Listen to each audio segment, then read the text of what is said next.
Mayroon akong gagawing ulit na ignition switch. Papalit ako ng bago.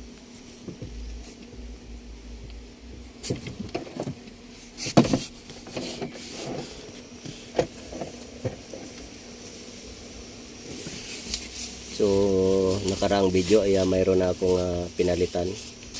So, ito, panibago na naman.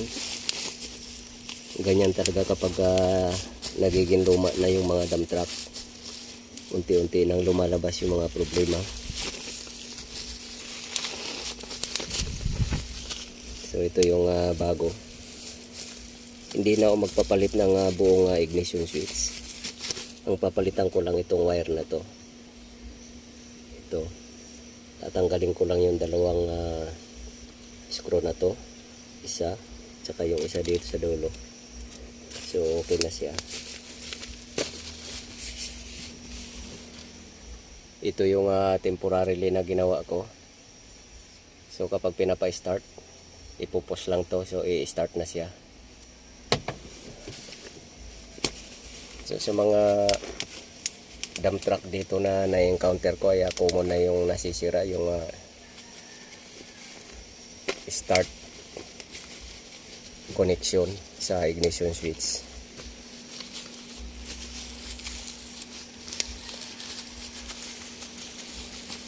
So ito yung ano.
So bago tayo magpalit, titingnan natin yung posisyon ng mga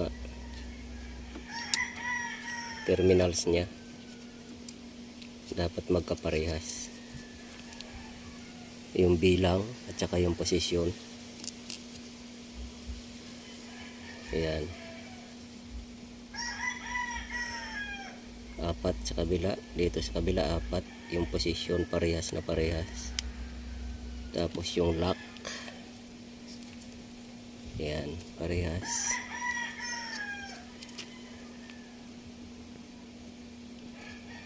Ayan yung lock niya sa loob. Ito. Ayan, parehas.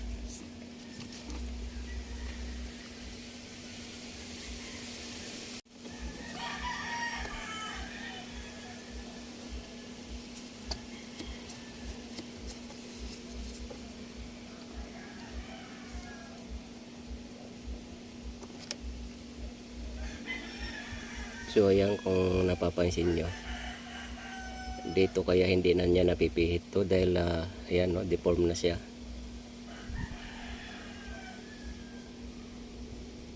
Ayan, hindi na siya wala na siya, hindi na siya kwadrado. Kumbaga sa parang may nagkaroon na siya ng rebaba, yung parang nabilog siya. Kasi yung loob nito ay yung umiikot, ayan, no, medyo may pagka kwadrado siya.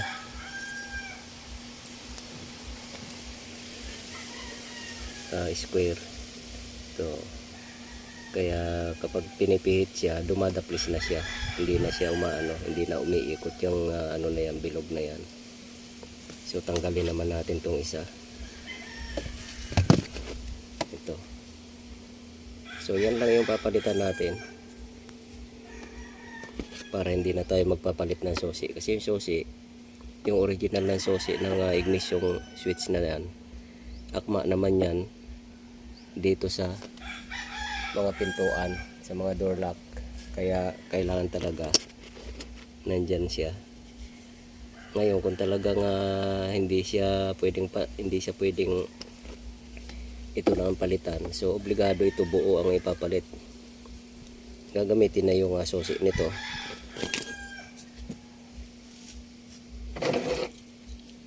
So ito yung susi niya,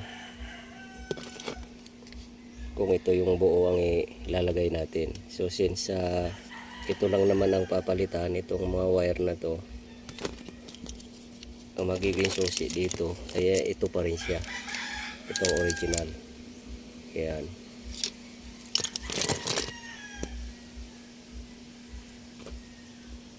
So ito naman yung pagkakaiba nila, ayan, ang ganda pa ng forma ng butas niya. At itong isa naman, ayan, nawasak na yung loob. So kaya umiikot na lang yung key, yung susi dyan, yung pinaka rod dito sa gitna na umiikot. Baka sa slip edge na siya. O dito kapag sinaksak natin dito, so akmang-akma pa yung butas dyan, yung pinaka diameter, internal diameter dyan sa loob. So masikip pa siya, hindi siya maluwag.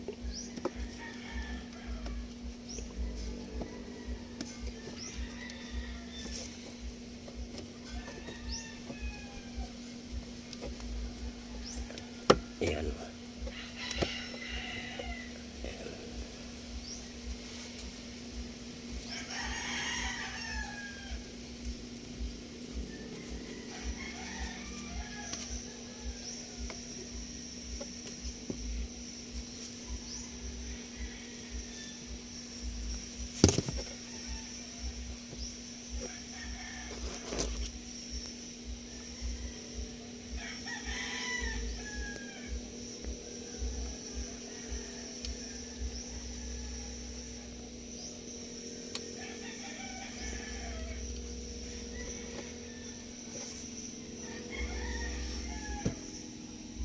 So ayan na, naikabit na natin. So ito yung susi. So ito, itatabi ko na lang to. Ito siya.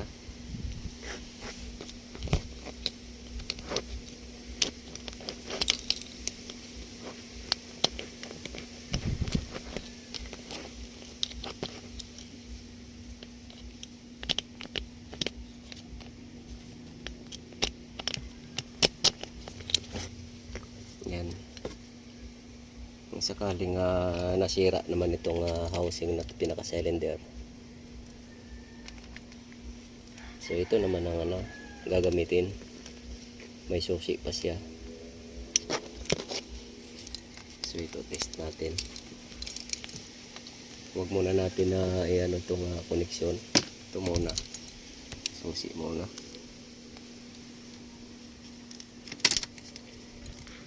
Ayan, Ayan.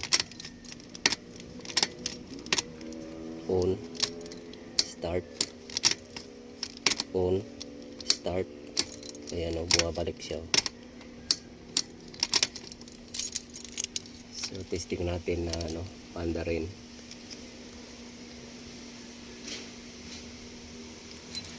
So testing na natin. So ito, kinonek ko na siya. Ayan. Ito naman yung luma. Try natin.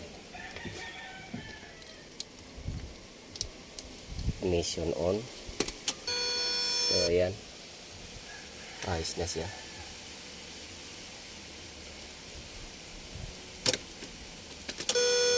So dati kapag naka-ignition on, ito yung pinipindot ko para umi-start. So i-try natin na pihitin na yung susi kasi nandito na.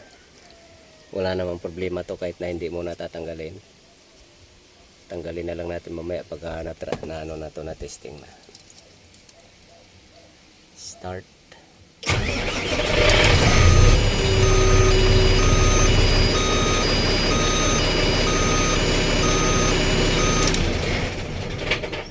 So ayos siya. Start ulit.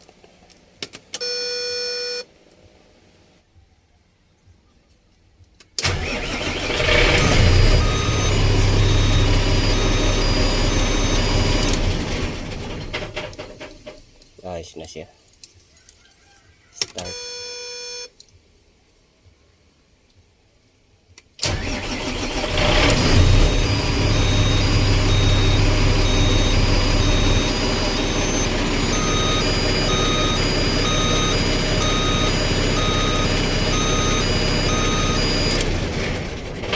So okay na po yan.